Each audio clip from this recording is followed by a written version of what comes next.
20 horas en punto en toda la República del Paraguay. Iniciamos de esta manera Puntos de Vista por C9N con varios temas que vamos a estar abordando el día de hoy con referencia a cómo se viene enfrentando al COVID-19 a nivel nacional. Hoy vamos a enfocarnos justamente en algunos puntos del interior del país. Pero ya iniciamos nuestra jornada laboral o nuestra noche con informaciones con relación a cómo se va expandiendo el COVID-19 en nuestro territorio. Hablamos de a nivel global y también a nivel continental. Tenemos ya la información a nivel internacional sobre los datos estadísticos del COVID-19 en cada país donde se ha registrado casos positivos.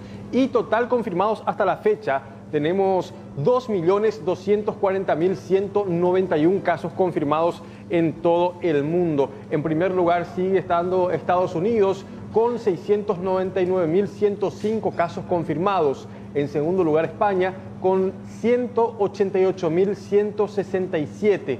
En tercer lugar de la lista de afectados o casos confirmados del COVID-19 a nivel mundial está Italia con 172.434 casos confirmados en ese país. En cuarto lugar está Francia con 147.121. En quinto lugar Alemania con 140.886. Y así va bajando justamente esta escala. Está China, está Reino Unido en sexto lugar, China en séptimo, Irán en octavo lugar, Turquía en noveno, Bélgica en décimo lugar y en el puesto número 11 ya se encuentra Brasil, aquí cerquita nada más en la zona de Sudamérica y pegado a Paraguay. Vamos a los datos en cuanto a la cantidad de fallecidos hasta la fecha en torno al coronavirus. Italia está en primer lugar, como ya veníamos diciendo, por lo menos en torno a estos datos, porque Estados Unidos, por lo menos en las cifras de fallecidos, se divide en ciudades. Y hasta este momento tenemos un total de fallecidos de 153.379 fallecidos en todo el mundo a consecuencia del COVID-19. Italia en primer lugar con 22.745 fallecidos, España en segundo lugar con 20.002 fallecidos, Francia en tercer lugar con 18.681 fallecidos, en cuarto lugar está Reino Unido con 14.576 fallecidos, en quinto lugar se mantiene Nueva York con 13.202 fallecidos hasta la fecha. Y vamos hasta los casos, o por lo menos los test realizados en Estados Unidos en la fecha, que asciende a 3.541.368 test realizados en Estados Unidos.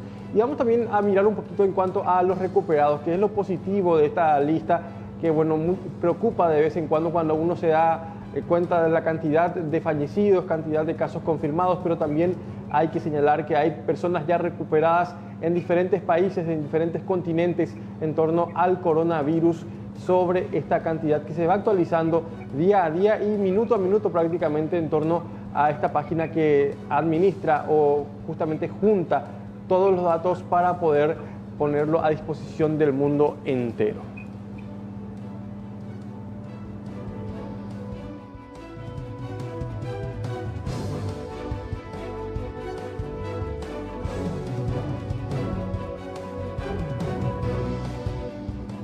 Pasaron 4 minutos de las 20 horas en toda la República del Paraguay. Ya vamos a nuestro primer contacto en vivo y en directo a través de una videollamada con el doctor Arnaldo Barrios desde Ubiyaú, donde están trabajando arduamente para la contención de los casos en caso de que se dé obviamente allí en esa localidad de Ubiyaú. El hospital también que se está preparando de esta manera. Quien nos va a dar datos sobre esto justamente ya el doctor Arnaldo Barrios. Muy buenas noches, doctor. Gracias por atendernos. Sí, buenas noches, Jorge, Escurra, también al programa, a la teleaudiencia de Punto de Vista en el canal 9 Noticias. Estamos aquí para compartir las informaciones que surja aquí desde Ubiyaú, Concepción. ¿Cómo se está trabajando en torno a la prevención y también en torno a la preparación en el hospital de Ubiyaú, teniendo en cuenta también esto que se está propagando a nivel nacional y cada vez se van registrando más casos positivos en nuestro país? Asimismo, en Ubiyaú estamos realmente trabajando arduamente desde que comenzó esta esta epidemia o esta pandemia, que de luego fue pandemia. Estamos trabajando arduamente con un equipo multisectorial en el tema de la contingencia del COVID-19 aquí en Ehuyahu. Estamos haciendo en cuanto a la prevención unos controles estrictos desde que comenzó la cuarentena sanitaria en el país. Tenemos resultados bastante positivos. Los controles son mucho más estrictos ahora que tenemos algunos casos positivos aquí cerca, muy cerca ya de nosotros, en Pedro Juan Caballero. Por suerte, Concepción como departamento estamos todavía libres del virus. Entonces el trabajo conjunto con la Policía Nacional, la Fuerza de Tarea Conjunto, la Fiscalía, es muy importante. Además, con el apoyo de los cuerpos de bomberos, el personal sanitario también. Por decirte una cifra, Jorge, producto de este trabajo de control sanitario ya fueron imputados 45 personas solamente aquí en Ehuyahu desde que comenzó esta cuarentena, por supuesto incumplimiento del decreto presidencial. Entonces, en ese sentido estamos trabajando y arduamente con todas estas instituciones que ya mencioné. En cuanto a la preparación, también como hospital hemos también fortalecido el servicio con compra de insumos de equipos de protección personal gracias a la colaboración de toda la ciudadanía. Hicimos una campaña de colaboración, de solidaridad aquí en Ehuyahu y la gente respondió de forma extraordinaria. Con decirte que en 48 horas, cuando comenzó esta epidemia, hemos juntado 40 millones de guaraníes con los cuales hemos adquirido por un valor importante equipos de protección personal, insumos para el hospital, por ejemplo, balones de oxígeno, pensando ya en posibles cuadros respiratorios que podamos tener aquí en la ciudad de Ehuyahu. Eso es muy importante y digno de destacar, que la solidaridad de la gente de Ehuyahu se vio y siempre hemos sido caracterizados por ser solidarios aquí en Ehuyahu. En ese mismo sentido, quiero destacar también la culminación de una obra inconclusa a más de 10 años que tenemos aquí en Ehuyahu, el hospital de Ehuyahu, y ahora también, gracias a la movilización de toda una ciudadanía, estamos logrando la culminación de un pabellón nuevo, el pabellón que lo vamos a denominar a partir de ahora pabellón respiratorio, con aproximadamente 300 metros cuadrados de construcción, que ya está a punto de ser inaugurado, y esta obra es producto igualmente de la acción solidaria de todo un pueblo que se ha unido en esta causa, y ya estamos viendo los resultados, que pronto va a inaugurarse un nuevo hospital, un nuevo pabellón para atender cuadro respiratorio, Jorge. Muy importante justamente, y veíamos incluso imágenes que nos están llegando desde Ehuyahu de este nuevo pabellón. La infraestructura es bastante moderna, es una inversión muy importante también por sobre todas las cosas para atender las enfermedades respiratorias que se van a dar obviamente en esta temporada del año. ¿A cuántas personas aproximadamente atienden diariamente en el hospital de Ehuyahu, doctor? El hospital, en realidad, esto es un centro de salud. Se divide pues la atención en el país por categorías. Centro de salud, que realmente funciona como un hospital distrital, y nuestra meta justamente es que el centro de salud de Ehuyahu sea convertido muy pronto en un hospital distrital, teniendo en cuenta la cantidad de pacientes que a diario atendemos. No solamente el distrito de Ehuyahu, que el distrito de Ehuyahu es grande, 32.000 a 35.000 habitantes ya tiene el distrito de Ehuyahu. Atendemos también pacientes que vienen de Azotegui, que acá está muy cerca, 15 kilómetros, Arroyito, incluso comunidades indígenas que están acá por el departamento de Amambay. Entonces, creemos de que el centro de salud de Ehuyahu debe convertirse en un hospital distrital en tiempo no muy lejano, y es nuestro pedido especial también pues, siempre al ministro y a las autoridades municipales y departamentales. Nosotros atendemos aquí en Ehuyahu aproximadamente, en total, consultas, urgencias y todos los programas, aproximadamente 120 pacientes por día. Y solamente tenemos un médico, una enfermera y una obstetra diario que atienden a pacientes de todas las patologías. Ehuyahu, entonces, en la actualidad no cuenta con hospital distrital, doctor. No cuenta con hospital distrital, aunque, como repito, estamos funcionando y trabajando como un hospital distrital, a pesar de todas las limitaciones en cuanto a infraestructura, en cuanto a recursos humanos. Estamos haciendo un esfuerzo sobrehumano y trabajamos prácticamente con un hospital distrital.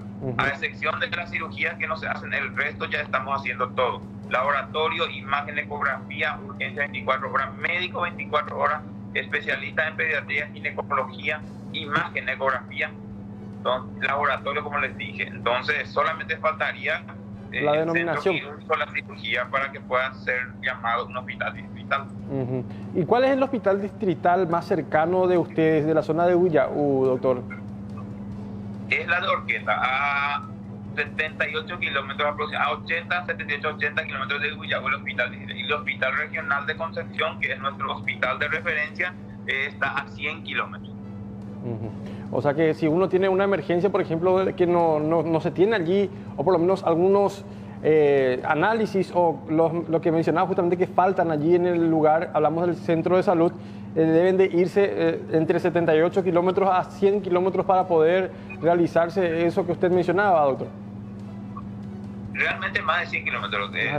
Calculando bien, 112 kilómetros está el hospital regional, y nuestro hospital de referencia es justamente Concepción. Sí, es bastante el kilometraje que nos queda Concepción, o si queremos ir hacia el otro lado, a Mambay, Pedro Juan Caballero también 100 kilómetros, o Santa Rosa de la Guardia también 100 kilómetros. Por eso nosotros siempre dependemos de que Huilladú, un punto estratégico que está en medio de varios hospitales y alejado al mismo tiempo, que debe ser fortalecido nuestro servicio. Y por supuesto, estamos haciendo los primeros pasos. Este paso gigante que estamos haciendo de terminar una construcción que fue abandonado a más de 10 años, yo creo que es una muestra de que en Huilladú sí estamos interesados en la salud de nuestra gente, y por lo menos esperamos que el ministerio nos apoye en recursos humanos para que podamos ir creciendo como institución sanitaria capaz de dar respuesta sanitaria a la población que necesita. Doctor, aprovechando estas imágenes que estamos viendo ahora desde Huilladú, este pabellón nuevo que usted se refería, ¿qué abarca? ¿Cuántos consultorios, cuántas habitaciones va a tener o ya tiene? Veíamos una infraestructura bastante grande en torno a, y bien distribuida también, por lo menos en cuanto al video que estábamos observando. Sí, así mismo. Como les dije, 300 metros cuadrados. Ahí tenemos 4 salas de internación que nosotros dividimos con una divisoria, digamos, una división provisoria, y queremos tener 2 camas en un mismo cuarto, ya que todos los cuadros van a ser atendidos respiratorios. No va a haber ningún inconveniente de tener los 2 pacientes, si es que es necesario, en un mismo cuarto. Entonces son 4 salas de internación que serían 8 camas más. Si es posible, vamos a usar un paciente por sala, pero si es necesario y si hay una demanda aumentada de casos respiratorios, vamos a utilizarlo para 2 pacientes por pieza, digamos. Eso tiene un baño privado, es bastante amplio. Además tiene una sala de estar médico, también tiene un área donde va a vestirse el paciente que va a atender estos casos. Sería una sala de vestimenta, un área limpia, un área sucia, y finalmente una sala de espera bastante amplia también. Realmente este pabellón nosotros queremos dedicar exclusivamente para atender cuadros respiratorios, teniendo en cuenta la recomendación del Ministerio de no atender en un mismo pabellón a pacientes que tengan otras patologías y que no sean cuadros de COVID u otro cuadro respiratorio, por la alta posibilidad de ser contagiados los pacientes que no tengan esas patologías. Y nuestra idea entonces es que si entra por la urgencia, le hacemos el RAC, le hacemos el triaje, como nosotros decimos también, y si es cuadro sospechoso de un cuadro respiratorio, directamente va a pasar al otro pabellón, que es el pabellón respiratorio, sin mezclarse con otros pacientes que están esperando por aquí, embarazadas, niños con otras patologías.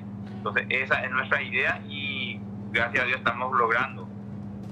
¿Por qué estuvo abandonado esta obra, o abandonada, digo bien, la obra en sí por 10 años, como usted menciona, doctor? ¿Cuál fue el motivo de no poder culminarlo hace ya 10 años?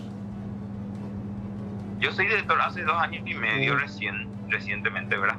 De igual manera he seguido el caso muy de cerca. Es más, tengo un informe muy detallado que están foliadas, unas 28 hojas foliadas, y aparentemente hubo una demanda judicial contra la empresa constructora que cobró aparentemente la totalidad de la suma de dinero que el ministerio iba a invertir en esa obra, y no pudo llegar a completar la obra. Entonces hay una demanda judicial contra una empresa que ahora no quiero nombrarlo.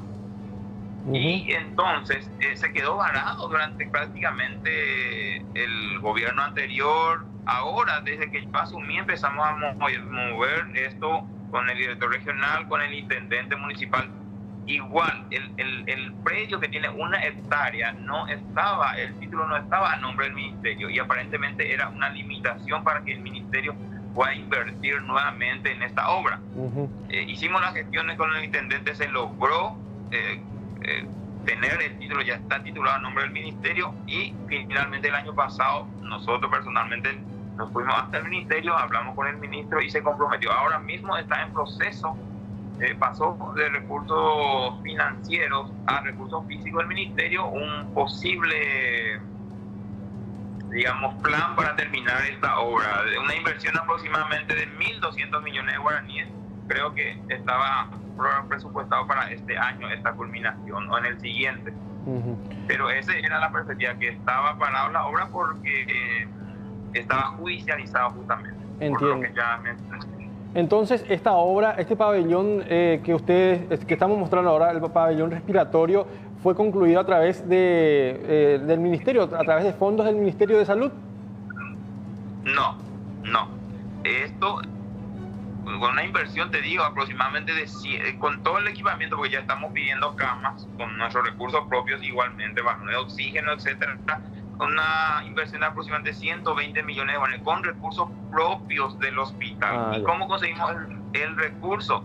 La colaboración de la ciudadanía, del gente común, ese que vende por la calle cualquier cosa, que es docente, que el funcionario, te cuento, los mismos funcionarios del centro de salud hemos empezado a limpiar ese predio abandonado. Limpiamos y empezamos a colaborar a 100.000, a 200.000. Juntamos creo que 3,5 millones, y fue la primera muestra, y la gente después se dio cuenta de que realmente estábamos nosotros, los mismos funcionarios, queriendo que esto salga adelante, y empezaron empresarios, amigos, ganaderos, políticos, dueños de ferretería, cada uno dando su aporte de arena. Por ejemplo, el piso donó una estancia, una agroganadería que está muy cerca aquí. En la parte eléctrica donó otro dueño de otra estancia.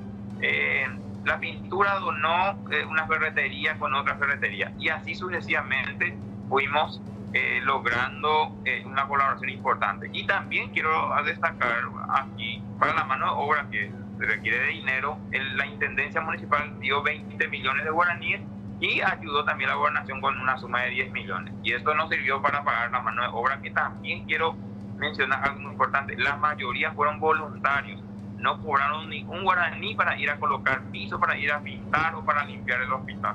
Por eso es que yo creo que se logró terminar eso, y se quedó. Realmente a mí me emociona ver tanta solidaridad de la gente. Y nada, yo creo que debe ser un ejemplo para todo el país de que, a pesar de todo lo malo que trae esta pandemia, también se despertó la solidaridad de la gente, ese deseo de salir adelante y de prepararnos, por supuesto, para lo que pueda venir más adelante. Y bueno, enhorabuena entonces para toda la población de Villaú, y felicitaciones también a todos los que se comprometieron con la ciudadanía, con el pueblo, con la ciudad en sí, para poder tener este maravilloso pabellón que va a servir de mucho, ya sea para las personas con síntomas de COVID-19 o también más adelante para las personas que tengan enfermedades respiratorias, que normalmente son enfermedades que se transmiten muy rápidamente. Y bueno, ¿algo más que quiera acotar en esta entrevista? ¿Algún mensaje a la ciudadanía, al pueblo paraguayo desde Villaú en torno a esto que ustedes están mostrando, justamente demostrando por sobre todas las cosas la solidaridad, y que unidos se puede por sobre todo, doctor? Sí, me quiero aprovechar, y ojalá que el ministro me esté viendo. Quiero aprovechar y quiero pedir al ministro, al Ministerio de Salud, ya hicimos nuestra parte. La gente de Villaú, nosotros como personal de salud ya estamos haciendo nuestra parte, estamos trabajando arduamente, y queremos pedirles recursos humanos, porque está muy lindo todo, incluso yo me comprometí a buscar los fondos necesarios para equipar totalmente eso, con camas, con oxígeno, etcétera. Y necesitamos recursos humanos, necesitamos de más médicos, de enfermeros, porque hay que recordar que enfermeros o médicos o personal de limpieza que atienden áreas respiratorias no deberían de sacar su ropa y venir a atender otros casos. Entonces necesitamos recursos. Les pido encarecidamente que nos den los recursos humanos para poder trabajar con calidad y calidez para atender a la población, ya sea con cuadro respiratorio o no. Eso es mi pedido especial. Y otro, el agradecimiento le voy a mandar a mi pueblo de Huillahu, que seguramente están viendo. Muchísimas gracias a toda la ciudadanía por todo lo que han hecho hasta ahora por el hospital. Nosotros nos sentimos fortalecidos porque uno de los pocos hospitales donde equipo de protección personal no falta, yo creo que es Huillahu, y eso es gracias a la solidaridad de la gente y las gestiones que hemos realizado para conseguir de cualquier manera, porque no es fácil conseguir ni tapabocas, ni el mameluco, ni las batas quirúrgicas. Están caras y también están en falta, pero hemos hecho todas las gestiones y quiero agradecer a toda esa gente que ha colaborado. Y a ustedes también que nos dan la oportunidad de demostrar y mostrar al país de que juntos, como ya lo mencionaste, se puede. Bueno, muchísimas gracias, doctor Arnaldo Barrios, desde el Centro de Salud de la ciudad de Huillahu, una muestra justamente de que unidos se puede y mucho, más todavía mostrando esta obra maravillosa que es el pabellón de respiratorio, que va a ser, o sea, que ya forma parte del centro de salud local y que va a albergar a personas con cuadros respiratorios, más todavía teniendo en cuenta esta pandemia del COVID-19. Y bueno, estamos seguros de que por lo menos algún funcionario del Ministerio de Salud está viendo y le va a hacer llegar al propio ministro el pedido que está llegando desde la zona de Huillahu. Muchísimas gracias, doctor Arnaldo Barrios, y esperamos nuevamente contar con usted, por lo menos en una videollamada, para hablar de más temas positivos, por sobre todo allí desde esa zona. Muchísimas gracias, Jorge, también a tu maravilloso equipo y a las órdenes siempre. Saludos desde Huillahu. Perfecto, doctor Arnaldo Barrios, desde el Centro de Salud de la ciudad de Huillahu. Y bueno, vamos ahora a continuación a actualizar justamente ya los datos estadísticos en torno a los casos positivos que se van registrando a nivel nacional. ¿Por qué? Porque esta cifra va aumentando cada día y el día de ayer llegamos a un pico ya bastante elevado y estamos ya con 199 casos confirmados en todo el territorio nacional. 8 fallecidos y 30 recuperados. Datos actualizados hasta el día de ayer. Y bueno, vamos a ir hablando acerca de todos estos datos que ofrece el Ministerio de Salud Pública y Bienestar Social a través de su página web actualizado. Confirmados por departamentos. Central tiene el 43,7% de todos los casos positivos de COVID-19, totalizando 87 casos de COVID-19 en el departamento central. En segundo lugar se encuentra Asunción con el 37,7% de todos los casos confirmados, con 75 personas afectadas por el COVID-19. Alto Paraná en tercer lugar con 11 casos positivos. En cuarto lugar se encuentra Amambay con 6 casos positivos. Caaguazú, hablamos del departamento de Caaguazú, en total tiene 4 casos positivos, uno más que se suma por lo menos en la fecha. Canindeyú, 3 casos positivos, con el 1,5%, al igual que Cordillera con otros 3 casos positivos. Boquerón, Guairá, Itapúa y Misiones. Estos 4 departamentos tienen 2 casos cada uno. En cada departamento hablamos de los casos positivos de COVID-19. El departamento de Caazapá y el departamento de Ñembucú con 1 caso respectivamente, según los datos que provee la página web del Ministerio de Salud Pública y Bienestar Social. Y vamos ahora hasta la parte de las ciudades, porque esto inclusive nos da la facilidad de saber por lo menos en dónde se están distribuyendo los casos y cuáles son las ciudades con mayor cantidad de afectados por el COVID-19. Asunción sigue siendo el principal con 75 casos positivos en lo que corresponde a casos de COVID-19. Fernando de la Mora con 17 casos, Lambaré con 18 casos de COVID-19, San Lorenzo, 22 casos confirmados en esa ciudad. Villeta tiene 1 caso, Central, hablamos de J. Augusto Saldívar, casos confirmados 2 en la ciudad de J. Augusto Saldívar. San Lorenzo ya dijimos 22, Asunción 75, seguimos recorriendo todo lo que corresponde al departamento de Central, por ejemplo, Villeta, con 1 caso confirmado. Vamos ya saliendo un poquito del área central, vamos hasta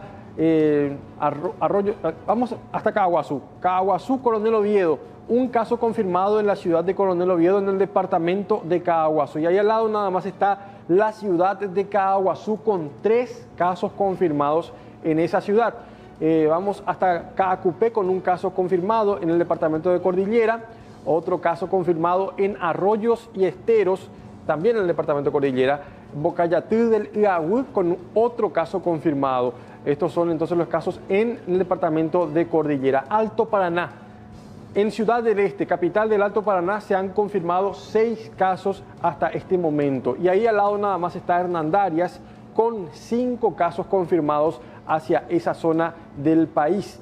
En Caazapá, en la ciudad de Abaí, se encuentra un caso confirmado en esa zona. Villarrica, en la ciudad de, o mejor dicho, en la ciudad de Villarrica, departamento del Guairá, tenemos 2 casos confirmados según los datos estadísticos del Ministerio de Salud Pública y Bienestar Social. Pedro Juan Caballero, departamento de Amambay, 6 casos confirmados hasta la fecha. Y esto obviamente también preocupa muchísimo a la zona, porque se trata de una zona fronteriza, una zona de frontera seca incluso, donde el control, por lo menos de personas, de circulación de personas, tanto del lado paraguayo y brasileño, es bastante complicado. Loma Plata, departamento de Boquerón, un caso confirmado, un poquito más arriba, en la zona del Chaco. En Boquerón, en la ciudad de Filadelfia, otro caso confirmado de COVID-19. Esto en cuanto a las ciudades y distritos del Chaco paraguayo. Y así vamos llegando entonces hasta el Chaco en torno a los casos confirmados del coronavirus COVID-19. Y creo que con esto ya completamos prácticamente los casos confirmados en cuanto a ciudades. Vamos a ver, Luque también se me pasó, estaba 7 casos confirmados en Luque, según lo que refiere este mapa interactivo, donde uno puede acceder a través de mspbs.gov.py. Vamos hasta Encarnación ahora, porque en Encarnación, departamento de Itapúa, tenemos un caso confirmado en esa localidad. Itapúa también, Alto Verá, un caso confirmado también dentro del departamento de Itapúa. Misiones, Santa Rosa, 2 casos confirmados en el distrito de Santa Rosa, Misiones. Vamos hasta el departamento de Ñeembucú. En la capital de Ñeembucú, Pilar, se encuentra un caso confirmado del coronavirus COVID-19. Y bueno, ya vamos ahora a ver la cantidad de personas por edad, porque de 0 a 9 años tenemos 6 casos confirmados. Esto para que ustedes vean también quiénes quiénes son los más afectados en torno a las cifras estadísticas que tenemos hasta este momento. Y hasta la fecha, por lo menos, los que mayor cantidad de casos positivos están dando son personas de 20 a 29 años. Pero vamos a hablar primeramente de 0 a 9 años. Hablando de los niños, hay 6 casos confirmados. Y con eso también nuevamente recordamos que los niños también son propensos a contraer la enfermedad, aunque no tan grave como las personas adultas, pero sí pueden transmitir a la familia. De 10 a 19 años tenemos 12 casos confirmados, de 20 a 29 años 48 casos confirmados, y ahí cerquita nada más en cuanto a esta cifra estadística están las personas de 30 a 39 años con 47 casos confirmados en este promedio de edad, de 30 a 39 años. De 40 a 49 años tenemos 30 casos confirmados en el territorio nacional. De 50, y atención a esto porque ya a partir de 50 para arriba se complica un poquito ya la cosa en torno a las complicaciones que podría darse también por contraer esta enfermedad. Y de 50 a 59 años en total, en lo que va por lo menos hasta el día de ayer sobre los casos confirmados, son 34 las personas que dieron positivo al COVID-19. De 60 a 69 años, 18 personas con la enfermedad. Y de 70 a 79 años, 3, y más de 80, una persona que ha dado positivo al COVID-19. En cuanto a las cifras por género, tenemos al masculino, los varones son el 51%, en su mayoría son personas de género masculino que totalizan 102 personas con COVID-19, y el femenino con 97 casos confirmados, que representa en este caso el 49% de la cifra total de los casos confirmados en todo el país. Y bueno, en cuanto a la cantidad de pruebas y casos confirmados, podemos mencionar, por ejemplo, en la semana 10 tuvimos un caso confirmado y un caso, o sea, cuando eso por lo menos no teníamos todavía muy en concreto los casos, o mejor dicho, las pruebas que se realizaban por día. En la semana 11 sí se realizaron 53 muestras, o se extrajeron 53 muestras y se analizaron estas muestras, totalizando 6 los casos positivos. En la semana 12 tuvimos 254 muestreos o análisis que se realizaron sobre el COVID-19, de los cuales dieron 15 positivos. Ya en la semana 13 aumenta la cantidad de pruebas que se realizan y totalizan 507 muestreos o análisis realizados en la semana 13 y de los cuales salieron 37 positivos. Ya en la semana 14 aumenta muchísimo más la cantidad de análisis de estudios que se realizan, totalizando 831 muestras analizadas, de los cuales salieron 45 positivos. Ya en la semana 15, 1.489 muestras procesadas, de los cuales resultaron 30 positivos.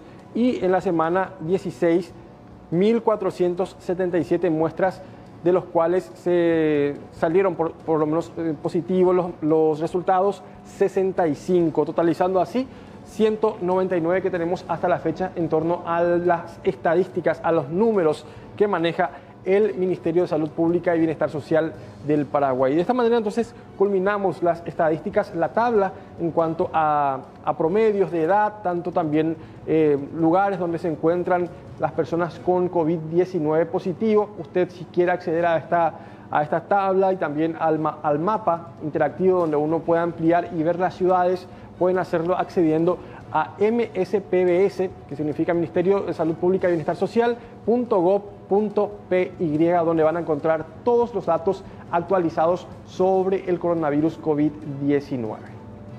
Y bueno, son las 20:32 en toda la República del Paraguay. Nosotros establecemos una pequeña pausa comercial y luego seguimos con más información aquí en Puntos de Vista por C9M.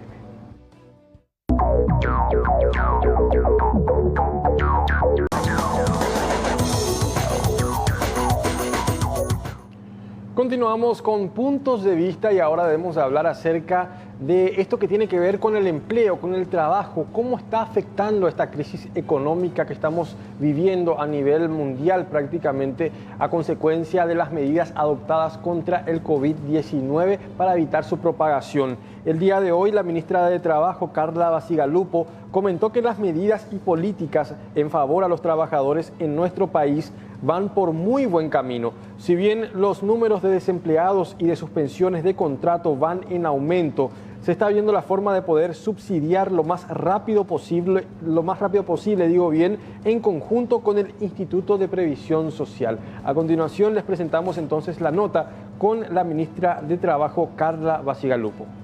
La situación del trabajo, por supuesto, ya se siente, impactado con la restricción de la actividad laboral, la restricción en general de todo lo que es el movimiento.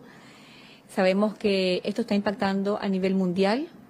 No vamos a negar que va a tener un impacto altísimo en la economía, en el empleo, por supuesto, que es uno de los pilares fundamentales de la economía, y de hecho ya se están viendo los números, y esto va a ir, de hecho, empeorando en la medida que la restricción se va prolongando. Lo que estamos haciendo desde el Ministerio del Trabajo y unido a otros ministerios es hacer que con estas medidas se pierda la menor cantidad de empleo posible y se afecte de manera menor posible a los sectores más vulnerables. Por eso las medidas del gobierno nacional en general, todas, un 98% pensadas hacia los trabajadores y hacia las familias más vulnerables.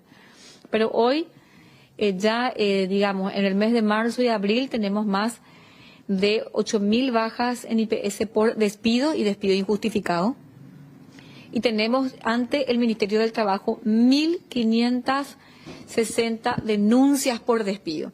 Pasa que no todos los despidos se denuncian, pero sí, en cuanto a bajas de IPS y también bajas del Ministerio del Trabajo en el registro obrero patronal, tenemos entre marzo y abril más de 7.000 bajas por despido y 1.500 denuncias formuladas ante el Ministerio del Trabajo para el cobro respectivo de la liquidación. Así es, Rolando, Amalia, desde el primer día construimos, propusimos y pusimos en práctica una política real de contención del empleo. Esa política real y concreta de contención del empleo se tradujo en la ley de emergencia. Ahí intervenimos, trabajamos varios ministerios, nos sentamos a trabajar con el equipo económico y como resultado salió la ley de emergencia. ¿Qué salió concretamente para proteger el empleo? En primer lugar, el pago de compensaciones a trabajadores independientes a través ya de PTU. Estamos hablando de 1.500.000 trabajadores que van a recibir esa compensación económica por abril y mayo. En principio, porque la ley de emergencia salió pensada por 2 meses de contención. Por supuesto que si esto se extiende, el ministro de Hacienda ya lo comunicó también, pues se verán más recursos y otras medidas seguramente para ir sosteniendo esto en el tiempo. Además de los trabajadores independientes, los trabajadores dependientes formales, es decir, de nómina de IPS, también está previsto el pago de una compensación económica tanto a los cesados, es decir, los que hayan estado en la nómina a partir del 9 de marzo y hayan quedado sin empleo, hayan quedado sin ingresos, y también a los que resultaren suspendidos en sus contratos de trabajo. A partir de estas medidas concretas, también tenemos otras. La exoneración de servicios públicos, es decir, los servicios básicos en general, ANDE, agua, Copaco.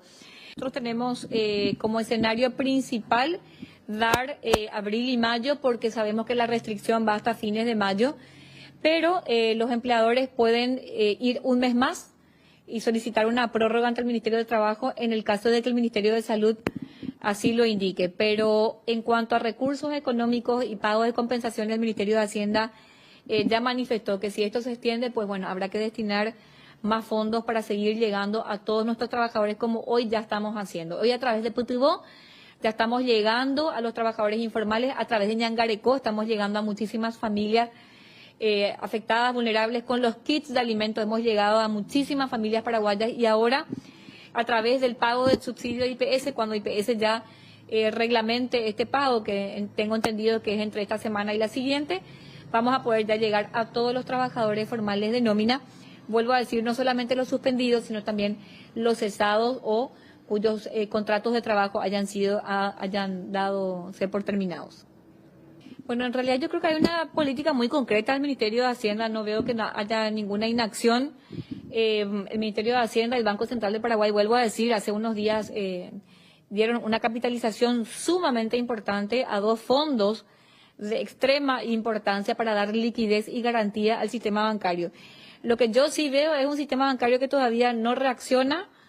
Yo hago un llamado muy categórico a todo el sistema bancario, financiero, de las cooperativas, casas de crédito, que tomen estas medidas que el Banco Central y el Ministerio de Hacienda han puesto a su disposición o que hagan una propuesta concreta diferente si la tienen para poder realmente disponibilizar este dinero, estos créditos que hoy más que nunca apuestan a nuestra gente. Es decir, las empresas utilizarían este dinero directamente para pagar a sus trabajadores de los cuales no se quieren desprender. Así que este es el momento en el que todos tenemos que tomar riesgos, sin duda.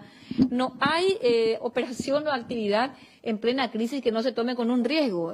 Todos hoy están en riesgo y creo que lo último que tenemos que dejar en riesgo es a nuestra gente. Otra cosa sí se pueden arriesgar, pero no el pan, no digamos lo que básicamente necesitan los trabajadores. Es por eso que necesitamos un sistema bancario que reaccione, que responda y bueno, que llegue con la disponibilidad cierta y concreta, sin demasiadas barreras ni burocracia y por supuesto con las sumas indispensables para sostener el empleo para todas las MIPYMES sobre todo, pero también ya para las grandes empresas, porque hay que decirlo, hay muchas grandes empresas que desde el primer día quedaron sin actividad económica y el peso también, digamos, de los salarios para las empresas grandes es mayor. Entonces, por supuesto que ya tenemos muchas empresas grandes que están pidiendo suspensión de contrato a las cuales se les está dando porque la situación también para las grandes es insostenible. Y atención a esta información porque el doctor Raúl Ramírez Nice, uno de los primeros afectados por el COVID-19 en nuestro país, finalmente fue dado de alta y de a poco va recuperándose y yendo inclusive a sus actividades ya normales, por lo menos de a poco. el mismo relató su experiencia acerca de los síntomas y también lo psicológico, más allá de todos esos síntomas físicos que sentía. El mismo relató cuál fue su experiencia en torno al alejamiento social que tuvo que mantener durante el proceso de recuperación. A continuación, el material al respecto.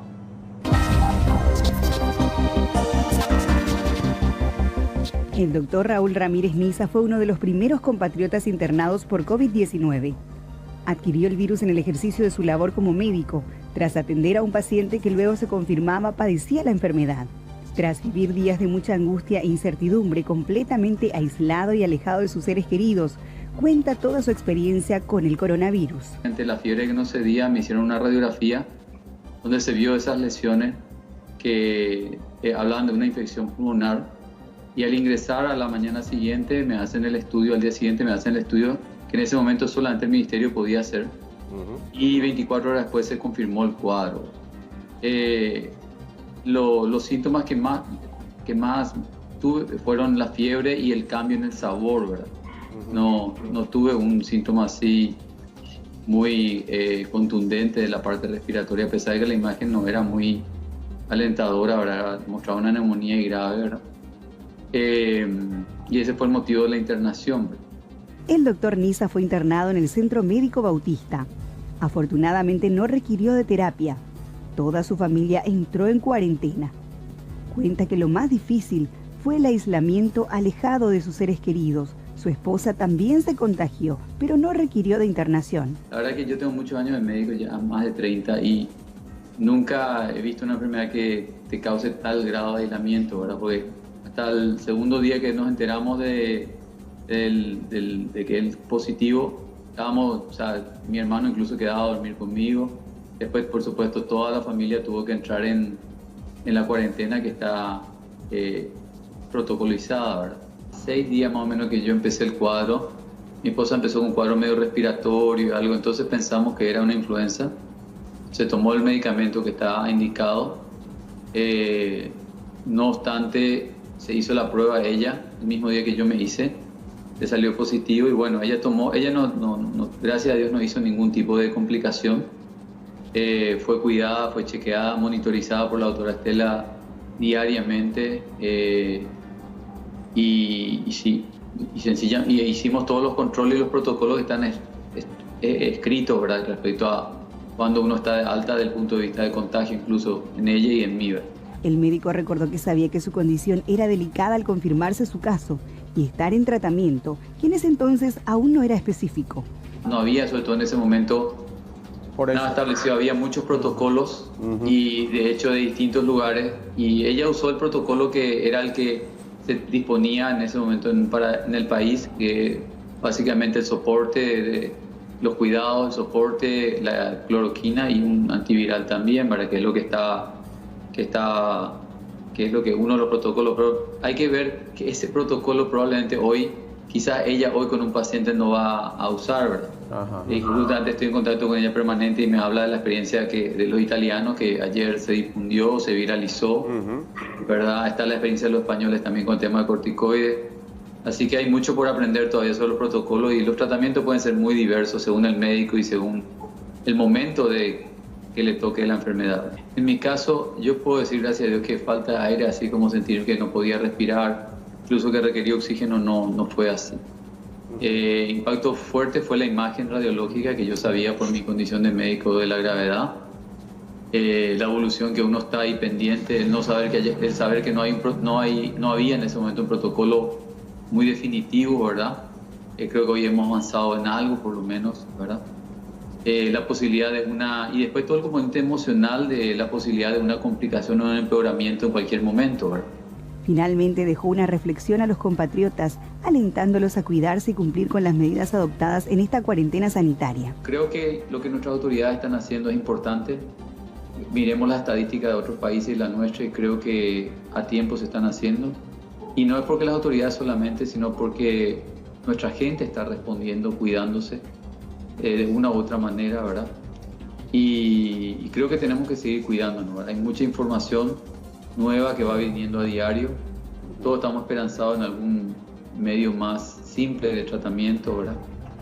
y sigamos adelante y por supuesto a Dios orando, ¿verdad? Pidiéndole por sabiduría para las autoridades, sabiduría a los hombres de ciencia y contención emocional a los que tengan que pasar por este tránsito, ¿verdad? Posterior al alta tuve 14 días otra vez de estar en reclusión, ¿verdad? Aislado por el tema, a pesar de que fui de alta con todo el protocolo mínimo exigido, ¿verdad? Pero aún así tuve ese tiempo y ahora tengo una autorización para poder hacer algunas funciones más administrativas. Eventualmente hoy por hoy nadie está haciendo mucho la parte asistencial, ¿verdad? De hecho no lo voy a poder hacer por un mes por lo menos. El doctor Raúl Niza se encuentra entre los 30 pacientes recuperados favorablemente. Con mucha fe y en su condición de médico anhela que el país se libre de este mal muy pronto, instando a todos a ser conscientes y soldados responsables en esta guerra contra el nuevo coronavirus.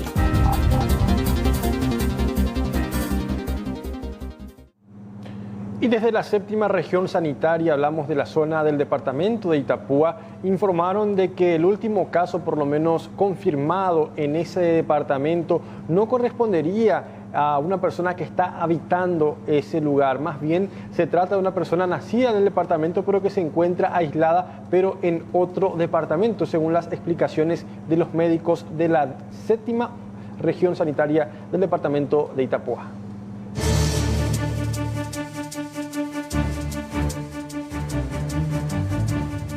Desde la séptima región sanitaria del departamento de Itapúa, el doctor Miguel Ruiz aclara que aquí en la región se mantiene un solo caso positivo confirmado del COVID-19. En cuanto a este ciudadano oriundo del distrito de Alto Verá, se encuentra guardando cuarentena en otra región del país.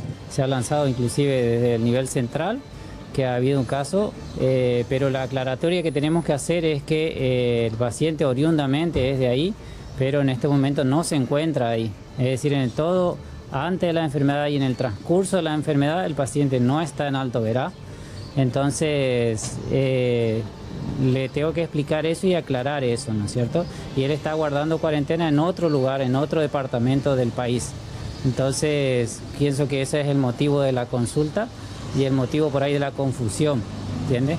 Entonces, el día que el paciente venga a Itapúa ya va a venir curado totalmente.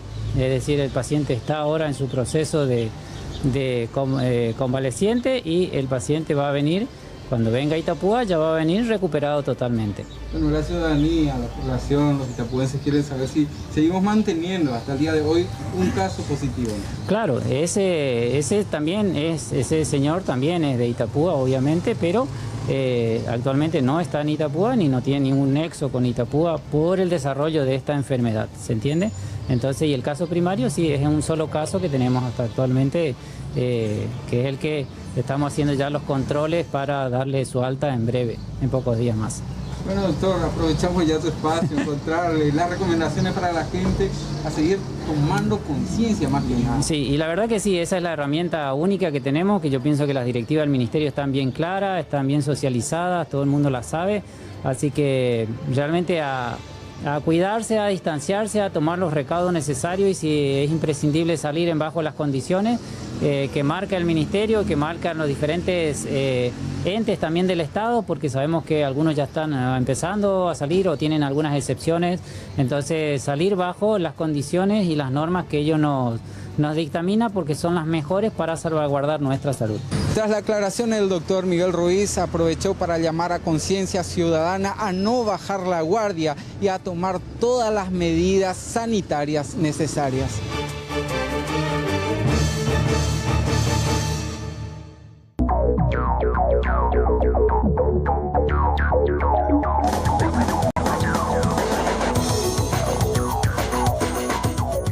...55 minutos han transcurrido de la hora 20 en toda la República del Paraguay y a continuación nos trasladamos hasta la zona del este del país, específicamente en Ciudad del Este, departamento de Alto Paraná, donde el día de hoy se habilitó un nuevo albergue transitorio para aquellas personas que vienen desde Brasil y para poder justamente realizar la cuarentena en ese lugar. Esta mañana se realizó justamente esta habilitación en esa ciudad por parte de las autoridades para hospedar en forma provisoria a compatriotas que ingresan al país por el Puente de la Amistad. El refugio ubicado en la zona primaria, que recordarán ustedes estaba albergando a varios compatriotas, ya fue desmantelado y desde hoy ya no recibirá a compatriotas en ese sitio. El galpón de 2.000 metros, el galpón de 2.000 metros cuadrados fue cedido por un complejo empresarial situado a 12 kilómetros de la zona primaria de Ciudad del Este, y el nuevo lugar transitorio ya recibió esta mañana a 127 personas que ingresaron en las últimas horas, provenientes principalmente de la ciudad brasileña de São Paulo. Desde ayer a la noche nosotros ya habíamos puesto a disposición del gobierno en lo que les pudiera servir, ¿verdad? Pues estamos conscientes de la situación. Y bueno, nos dijeron que los que más necesitaban eran los compatriotas que estaban intentando entrar y estaban en condiciones lamentables realmente, ¿verdad? Entonces nosotros ofrecimos un galpón que tiene 2.000 metros cuadrados, está cerrado, aislado, tienen sanitarios, y la gente del ejército trajo ayer camas, lo que sí están necesitando es frazadas, la alimentación creo que está a cargo de Itaipú, hoy están 127 personas. 14 son niños pequeños realmente, inclusive bebés, y hay 14 adolescentes y después de todas las edades, ¿verdad? Entonces, están en mejores condiciones, pero sí todavía necesitamos la ayuda, la solidaridad de la gente, ¿verdad? Sobre todo con las frazadas, alimentos que sean fáciles de distribuir, de dividir entre ellos. Y bueno, ellos se quedan más o menos 4 días aquí hasta que se destinen a los lugares que realmente se van a albergar.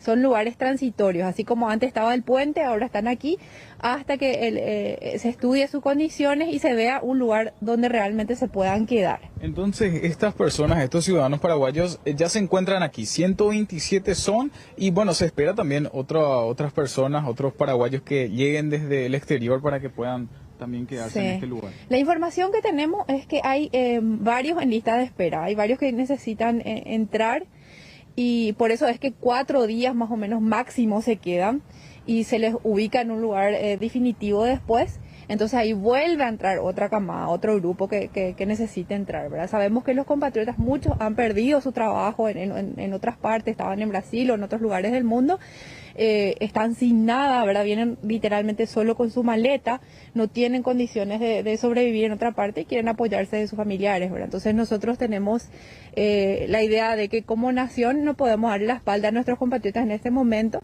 y más que nada ahora, o sea, nuestra prioridad es nuestro país, ¿verdad? Pero somos conscientes de que en este momento no es el momento de buscar partido político, ni banderas, ni nada, sino que unirnos y ver cómo salir de esta, ¿verdad? Nosotros hicimos, por impulso, de corazón, hicimos esta iniciativa, pero a todos los que les pueda servir de ejemplo o influenciar de alguna manera, nosotros queremos que esto sea una iniciativa nada más que empiece, y cuanto más ayudamos, cuanto más empáticos somos, más rápido vamos a salir de esto. Cuanto más pensamos que estamos bien en nuestra burbuja y que estamos contenidos y que estamos a salvo y que se vire el otro como pueda, esto más va a durar y va a ser más difícil de controlar y más expuestos realmente estamos, ¿verdad? Cuanto más nos ayudamos entre todos, más vamos a combatir más rápido esta situación.